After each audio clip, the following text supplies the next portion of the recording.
Hello, if you're new here, start with my Start Here playlist. That is the foundation about how I talk about horror on this channel.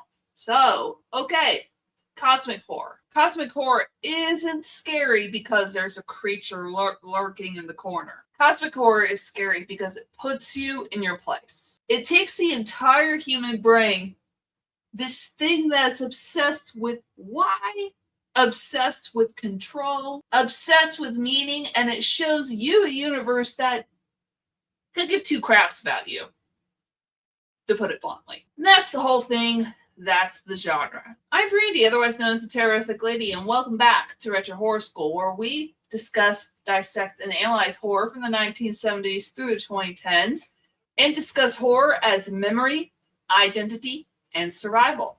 Class is in session.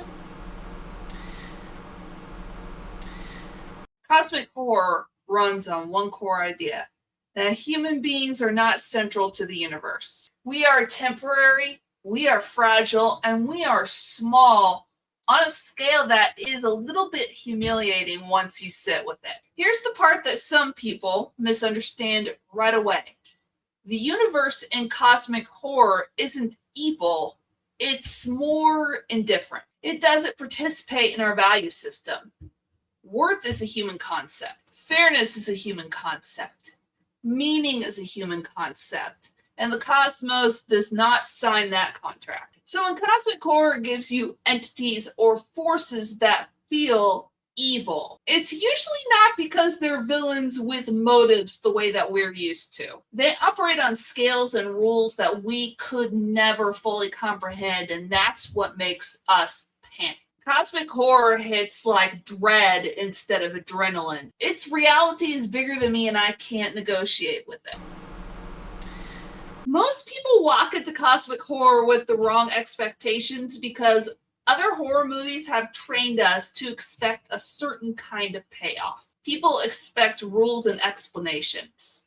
They expect to be handed a map, a solution, some kind of meaning. They expect that if the characters learn enough, they can stop it. And they expect knowledge to be like some kind of flashlight that the characters can turn on in the dark whenever they have need of it. Cosmic horror takes that flashlight and turns it into a trap. And that's why you get the classic reactions.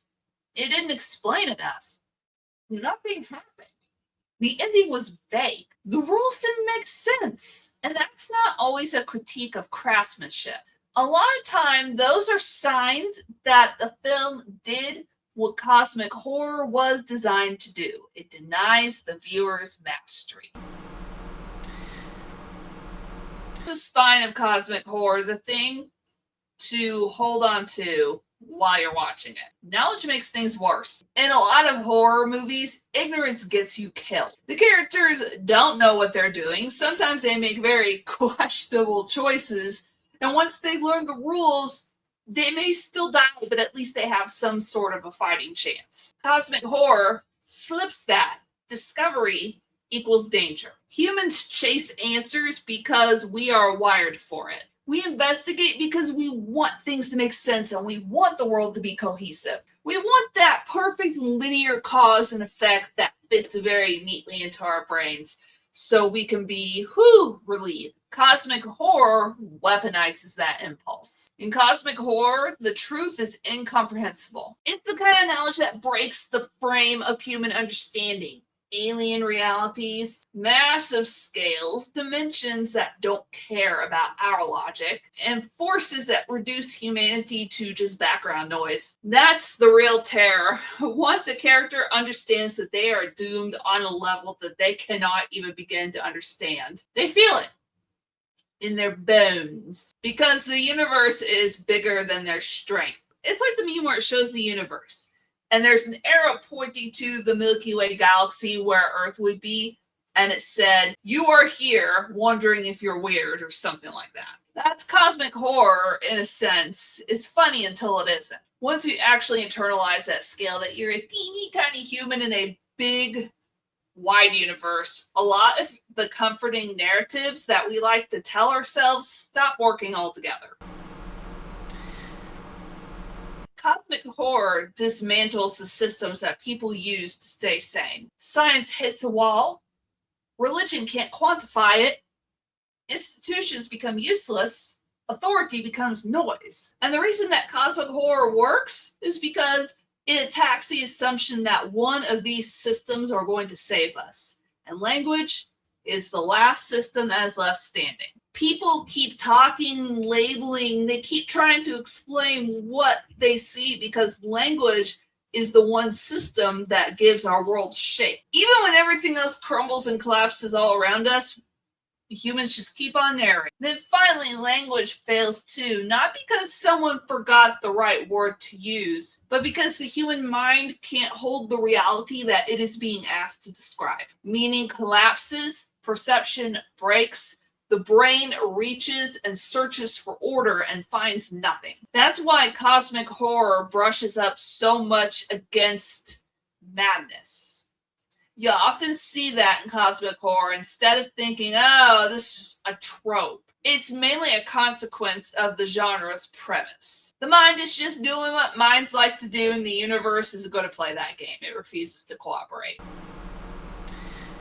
Now, this is a huge how to watch key.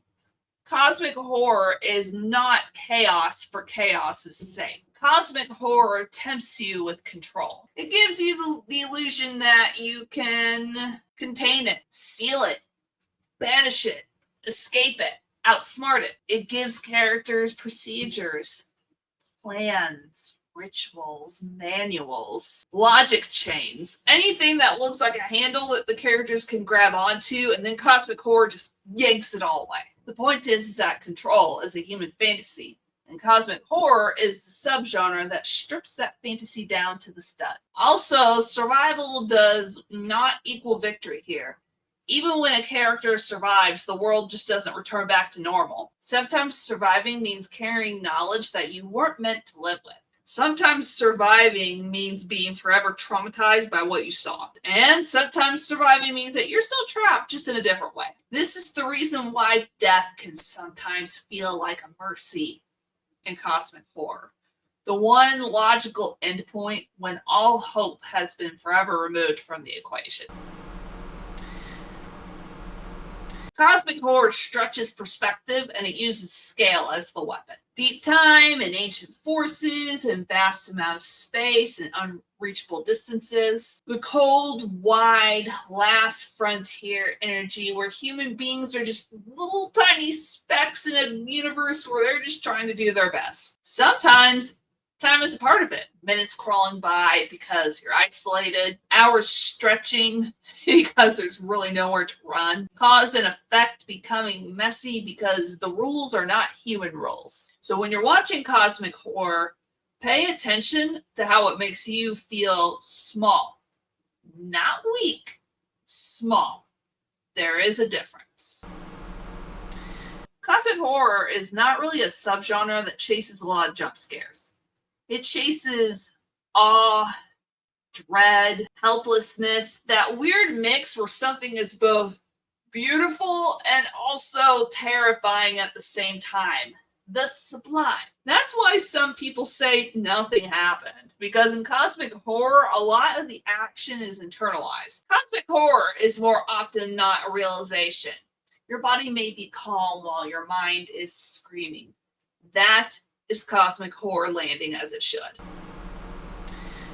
So here's how to watch cosmic horror without fighting it. Stop watching it like a puzzle and stop waiting for the film to reward you with mastery. Don't ask, what are the rules?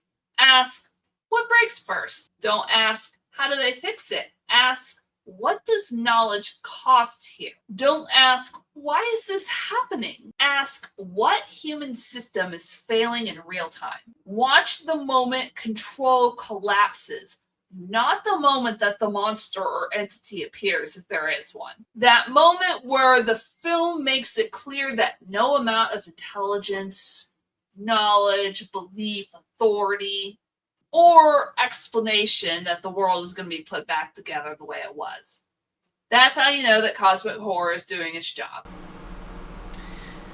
Cosmic horror has baggage that comes along with it. Lovecraft is part of the genre's DNA, and that comes with racism, colonial anxiety, and fear of the other baked into the foundation. That matters. Culture and politics aren't separate.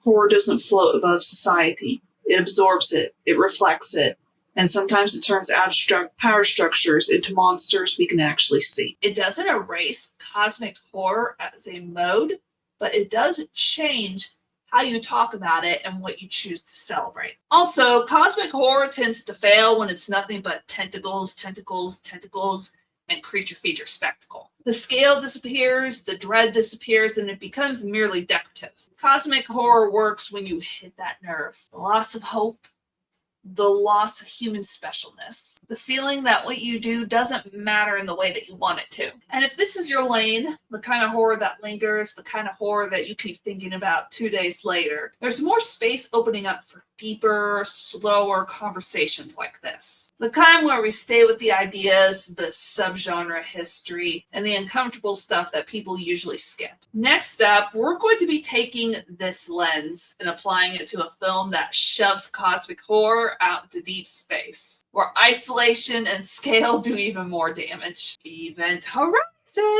And if you're into analysis that goes beyond, is this good or is this bad, then you know what to do if you haven't already. Class is dismissed, everybody, for now, but I'll see you next time. Bye!